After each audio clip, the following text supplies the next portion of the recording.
The Wilder Memorial Library in Weston, located right off of the town's well-known town green and a stone's throw from the Weston Playhouse, has been the town's library for more than 110 years. It's a charming 200-year-old building with a special room for children located on its ground floor. But it's also small and doesn't have a bathroom, and the library's trustees have been studying expansion possibilities for a while. Now, that goal has moved a big step closer to happening. The town of Weston and the local nonprofit organization Friends of the Weston Community have combined to purchase the next-door Riverside house on the half-acre of property next door to the library. The house has been taken down and the property cleared for the library's anticipated expansion. To find out more about the future plans and the background to the expansion, we had a chance to sit down with Jessica Clapp, the library's director, Deborah Greinquist, the chairwoman of the library's board of trustees, and board member Linda Sardnioki, to learn more about it all. The library was formed by the voters of Weston in 1874.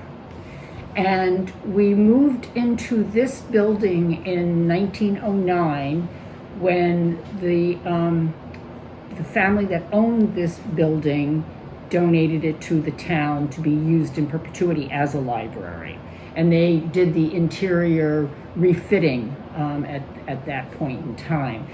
The building stems from 1820, and it was a shoemaker shop, a blacksmith shop. It was various things, but it didn't become a library until 1909. We have been exploring for a long time, trying to figure out how to get enough space and or water and septic to have a bathroom. It's kind of unbelievable that in today's age, we would have a municipal public building that's a library without a bathroom. So it's been a long time goal. I would say we've been thinking about it for about 30 years. And because of the size of our property, we weren't going to be able to do anything on our property. We were going to have to wait till property around us came up for grabs. So, and that's what happened. The property adjacent to us came on the market last year, and we jumped on that. So that's how we finally are going to hopefully be able to realize our dreams. And I guess I just wondered, a lot of libraries today are sort of also like take on the role of like a community center. Would that be a way to describe the library here as being a place where folks? I think absolutely. I think the library has been very small and not open for very many hours. It hasn't been able to function in that way particularly, but that's certainly one of our dreams is to have a space that's large enough, that has a community room to it, that becomes a place where people will come and have meetings or just get together and sit and read perhaps. Or I think one of the things that Weston is realizing is more and more important, especially in these days of COVID, is how important community is. And so things like Weston Pop-Up University, for example, or other activities that the town has done have shown us all how great it is to be part of a community. And so the library wants to continue that and build on that. Absolutely. Andrew, if I could just jump in there. The library is in the midst of its first ever strategic planning process, and this past summer we did a community-wide survey, and the response from the community was very supportive, both of the library, but particularly of having some sort of expanded library. This is the total bit of our meeting space right now, and we would like to have enough meeting space that people could come and have meetings here, that people could come and read. We'd love to be able to have like an art show. There's the community has expressed an interest in having this be more of a community space. And I think that the idea for the library of the future will be just that, and that the property next door finally gives us the opportunity, because we'll be able to have the water and septic, and there's enough room to expand. So how did the opportunity to acquire the property turn up? Was it kind of sudden and unexpected as your next door neighbors decided to sell the house that was there? Or?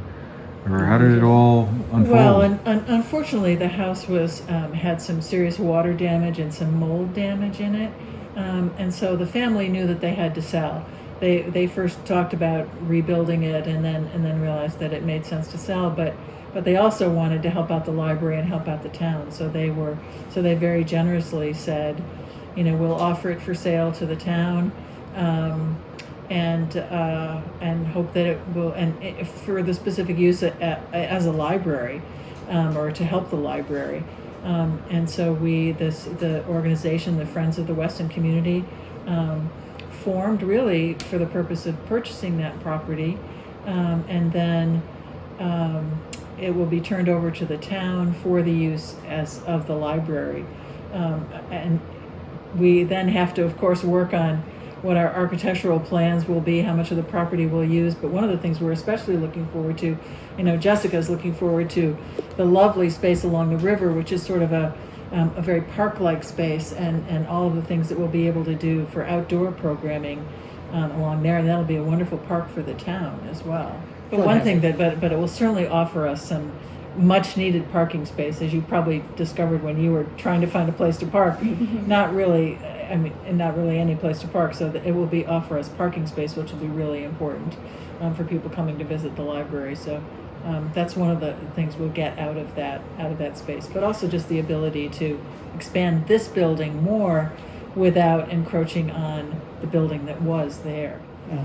And we're looking forward to developing the children's space a little bit too, and having opportunities for children's programming in whatever that space ends up being. A place to sit and read. As you can see, there's this big table here, but it's hard to sort of sit around and read while other people are walking through the library and whatever. So I think and we're also thinking about a gallery space potentially, where we could display the works of some local artists too, which would be a great thing to do. So the goal for the future is to figure out ways to engage those little people in our town. And with COVID, we've been pretty creative in terms of how to make it really fun and special for children. And in early February, we're having a Valentine stuffed animal sleepover at the library.